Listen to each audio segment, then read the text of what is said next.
Hey friends. Today's video is going to be an anti-haul because it's that time of the month.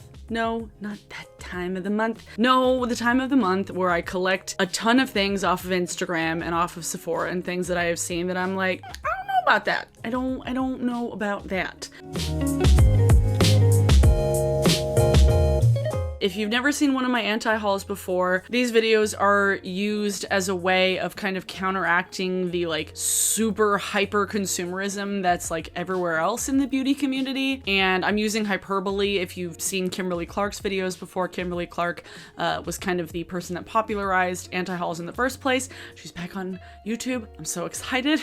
But anti-hauls are a way of kind of counteracting that and helping people maybe curb their spending if somebody is suffering from like a shopping addiction or worried that they're gonna like develop a shopping addiction, or just somebody that needs to spend less and somebody that doesn't need to have products just shoved in their face 24/7, you know, because I don't need to have products shoved in my face 24/7 because I don't need it all, and neither do you. And hopefully this helps somehow and makes you laugh, because I love filming these videos. They're very fun. They're very fun to film because I just get to like get ranty for a while. So the first thing we're going to talk about is this new Tarte palette.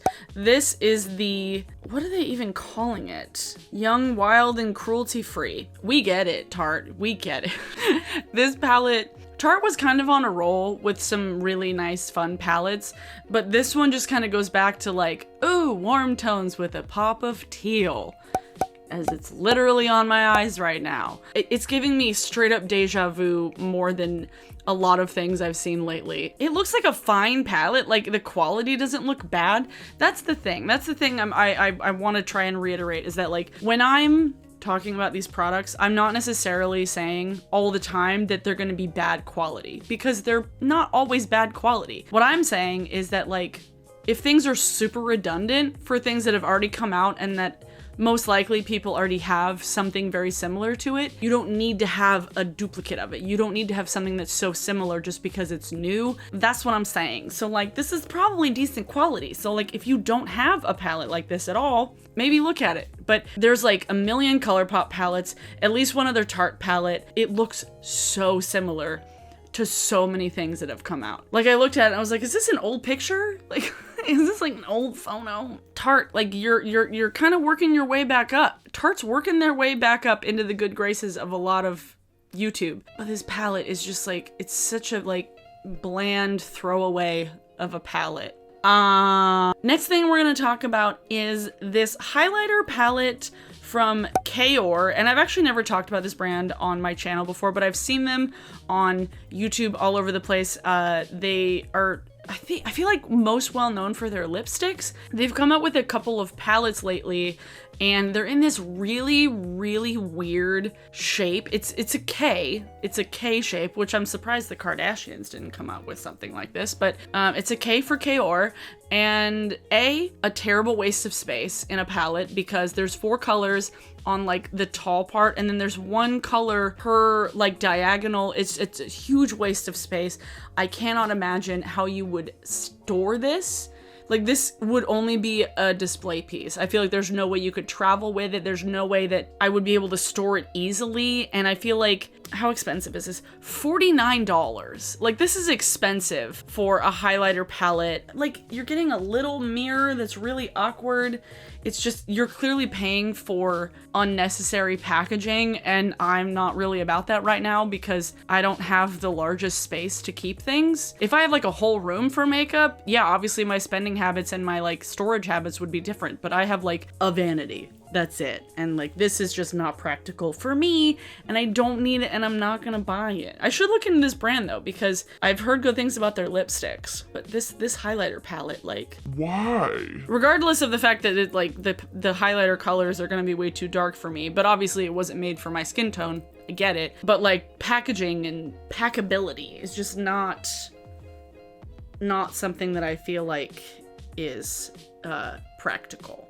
Next thing we're gonna talk about is this Jeffree Star lip gloss. They ask you how you are, you just have to say that you're fine when you're not really fine. This lip gloss looks ridiculous. I will say, the packaging, how I like totally shit on the concealer packaging before, The packaging for the lip gloss makes sense for a lip gloss because it's something you'll take around with you. It's something that you'll apply multiple times a day. It's like an accessory. But the formula looks absolutely disgusting. All the swatches that came out look like really thin and not glossy, and just like it makes your lips look dry. How that's possible, I don't know. The promotional images look not attractive at all. The ones that aren't glittery are like weird and milky, and then the ones that are glittery look like gritty and not flattering on the lips. Just like, it's just, ugh. They don't look pretty. They just don't look pretty on the lips. If anybody came out with a lip gloss where the promotional images look like this, I wouldn't buy it.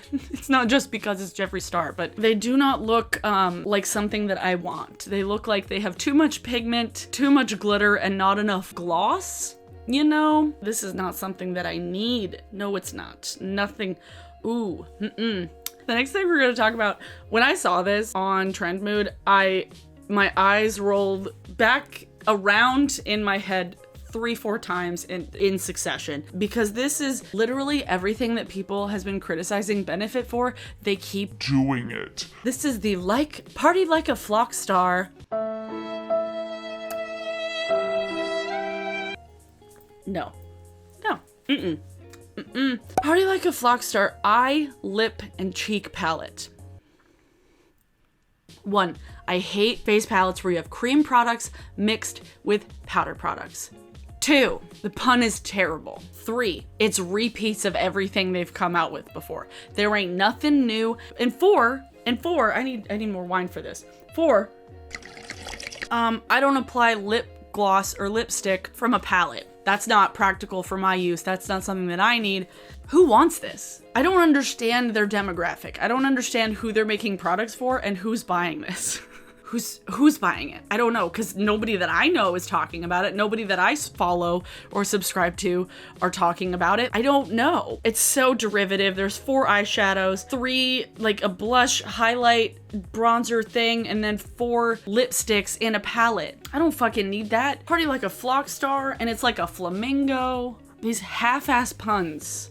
That doesn't even make sense. Like, that doesn't even make sense. Like, I'm so done with Benefit just repackaging old products to make it seem new. It's not new. Benefit, stop. If you wanna, like, sell new things, make new products. Don't repackage old products to maybe get new people to buy it, because you want to make products for like your loyal customers who already own these things, and they're not going to go out and buy it. And if you're trying to get them to go out and buy it, that's really shitty because they already have it. Okay? Stop it, Benefit. They really need an upgrade. Just like design. They truly need just like a whole 180 upgrade in everything. Like the box blushes are getting old. It's just like outdated at this point. That I don't need anything from Benefit right now. I'm sorry, Benefit. I don't need it, and I'm not gonna buy it. It's like, if people don't already own those products, they're not gonna buy them now. I don't get it. Okay. Next thing we're gonna talk about is something that I saw today on Trend Mood. Lululemon, the overpriced athleisure wear company, is coming out with skincare that they're calling Lululemon Self-Care, which again is kind of pandering to the idea of self-care, when like self-care doesn't necessarily mean like buying new things for yourself. Stop it. They have expensive deodorant, expensive face moisturizers, $34 dry shampoo. Like, I buy Dry Bar, which is like in the $20, so that's expensive, but like, why should I trust Lululemon with my skincare and hair care products? They make athleisure. I'm so tired of these brands that really don't have any sort of like expertise, or have shown that they have any expertise in skincare, coming out with skincare products. It's like, what are we supposed to just like automatically believe that, oh yeah, Lululemon totally is good at skincare? Why? Why would they be good at that automatically? Like, because they have money? Where's the tests? Where's the research? Like, I'm not gonna buy this. I've never been a fan of Lululemon. I feel like the whole culture around it is just real wonky, and it's all way too expensive anyway. They have it in like the bougiest corner of the mall I used to work at. There's like a Nordstrom, not Aveda. There's Origins down there. There's like all the expensive stores down there. And it just, when they put in Lululemon, I was like, oh yeah, no, that totally makes sense. Yeah. So you know how I said I didn't have a fan before? I stole this from my mom. It's made out of foam. Patrick Tahu? Lululemon, sorry, I don't need it. I'm not gonna buy it, obviously. Okay. One kind of broad thing I want to talk about, the idea of rainbow capitalism. Editing Abby here. I filmed this before Kimberly Clark uploaded her video the other day, so I highly recommend you go check out Kimberly's video that she posted about corporate pride, because Kimberly went in way more in depth about it and from a place like actually being in the community. So definitely go check out Kimberly's video on this topic specifically, because she knows way more than I do. So, yeah. Okay, back to the video! And I know this is a super touchy subject, obviously, because like the LGBTQ community has come like a very long way in being able to like have things marketed to them. But again, it's things being marketed to them. There's a lot of brands that have come up with like rainbow themed things, and you can't judge the authenticity of like a brand's motives. Sometimes it's hard to tell. Like some are creating products where some of the proceeds are going to particular charities. Be skeptical of brands. Not saying don't buy things specifically because they're pandering to a particular audience, but be skeptical of how a brand is acting all year round, and think about how a brand is presenting themselves the other 11 months out of the year. And if you really want to support the charities, just like donate specifically to the charities. Like if you want to give charities money, but you don't have to buy a rainbow themed palette from Morphe to do that. I've seen a lot of brands put out pride themed things for the month, and a lot of not even makeup brands like banks and shit, like other companies, like corporations having like rainbow themed things, and like, no, like Listerine, rainbow Listerine packaging. At that point, it's just like, they're just pandering, and they're just trying to get people's money because they're putting rainbows on it. They're doing it now because that's what people are thinking about, and that's what people are focused on this month. So please be skeptical of the brands and think about what they do the other 11 months out of the year. And obviously, like if you like a brand and if you like a palette and also some of the money goes to charity, yeah, like buy it if you want it and you like it. But if you're just gonna buy it because the money is going to charity, just donate the money to charity. Because then you can give more to the charity, and you can give directly rather than like giving some money to a corporation. Because I've seen some where it's like 10% of it goes to a charity and an organization, when like you could just give 100% of what you would spend on this Morphe palette to the Trevor Project. You know, be skeptical of these brands pandering to LGBTQ folks, because they don't always put their money where their mouth is. And I worry that some of them are putting their money where their mouth is now because it's better for their bottom line. You know, I'm inherently a cynic now that I've gotten older, but I'm such a fucking cynic. Holy shit. Is that what happens when you turn 30? You just get cynical? At least I don't have fine lines and wrinkles. I don't look cynical. That lack of sun damage is truly doing wonders for my skin. So the last thing we're going to talk about, and I'm probably going to go off on a rant about this in a tangent. This is this Sunrise palette from Natasha DeNOPE, and I've seen so many people get this, use this. My friends bought it, really like it. I'm not questioning the quality. I'm not questioning the quality at all. This idea that this palette is affordable is a farce, because affordable is different for everybody. Yes, it is more affordable than her full-size palettes, but her full-size palettes are ridiculous. When I was first buying makeup, spending $50 on a palette was a lot. $129 is so expensive and so exclusive that now that they put out something that's, it's more accessible, it's $65, but it's still fucking $65 for a small palette. I don't want people to think that because everybody is saying that like Natasha DeNOPE eyeshadows are like unmatched and it's such a good quality and it's so worth it. Saying that something that's at least $65 is worth it makes somebody feel like they're missing out so much on something that they can't afford. Seeing the way that it's being pushed and seeing the way that it's being marketed, that like, oh my god, god, like it's so cheap now.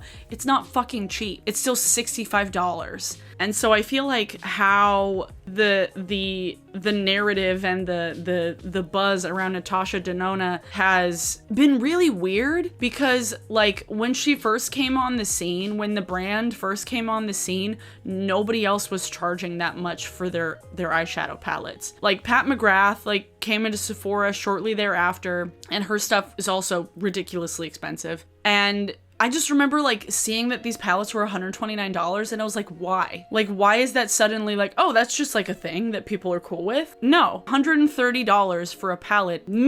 I would never spend that much money on an eyeshadow palette. I'm on the What's Up in Makeup group on Facebook, and there's so many posts where people are like, oh, like, should I get this? Like, I have this, but do I need this? And people are like, oh, the quality is so good, like it's so worth it. Stop saying that it's worth it or it's affordable, because for somebody it's not. If you want to buy it and you want to spend your money on it, cool, that's fine, but don't make other people feel like that they need it, or don't make other people feel like, oh, well, what they have is inferior to this. Because I've seen people say that, and I've seen people say that like, oh, this is like, oh, you have ColourPop palette that's like virtually the same colors. Oh, that's it's not the same. No, not everybody truly needs the like sheer amount of product that's in a Natasha Denona palette, because honestly, do we go through that many palettes? Do we need that large of palettes? No, we don't need that much eyeshadow in one single pan. So the discourse around Natasha Denona has been very frustrating, because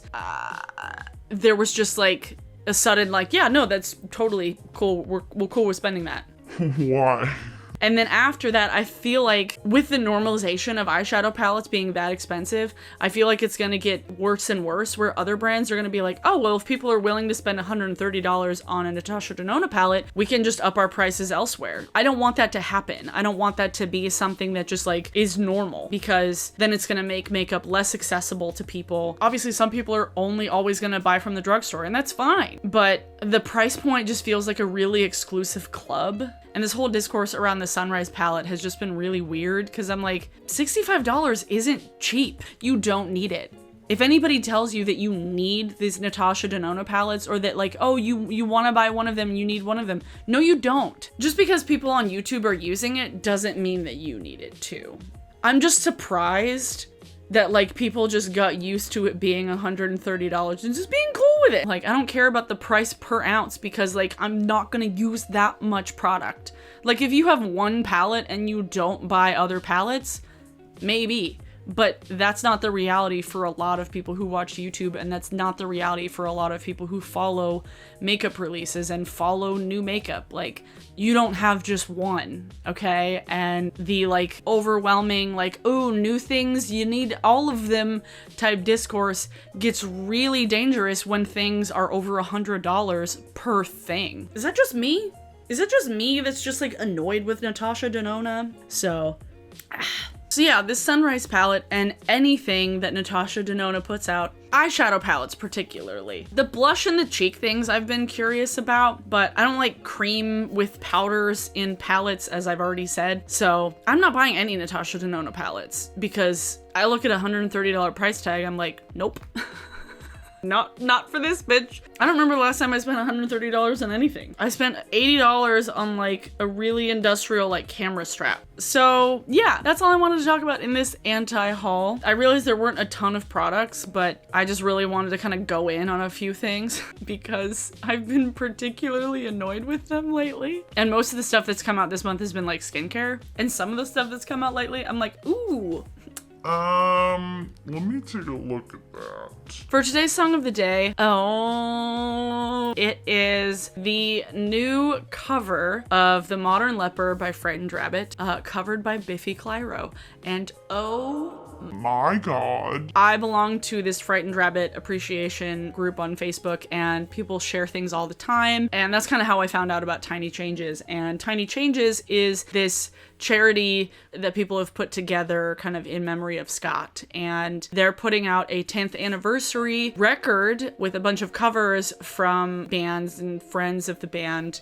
Biffy Clyro's version of The Modern Leper was posted onto YouTube today as I'm filming this, and I got chills and I almost started crying. Julian Baker has a really good cover on it too. I'll link both of them below, but particularly that Biffy Clyro cover was like so good. Yeah, so I will link to actually the whole kind of Tiny Changes pre-order for the vinyl. They got like t-shirts and vinyls and CDs and stuff, but it's been really nice to see how people have kind of kept Scott alive in all of this. So please go check out the song. I highly recommend it, especially if you like Frightened Rabbit. If you've never heard of Frightened Rabbit, please go check out their whole catalog because they're one of my favorite bands in the whole wide world and has really meant a lot to me for a long time.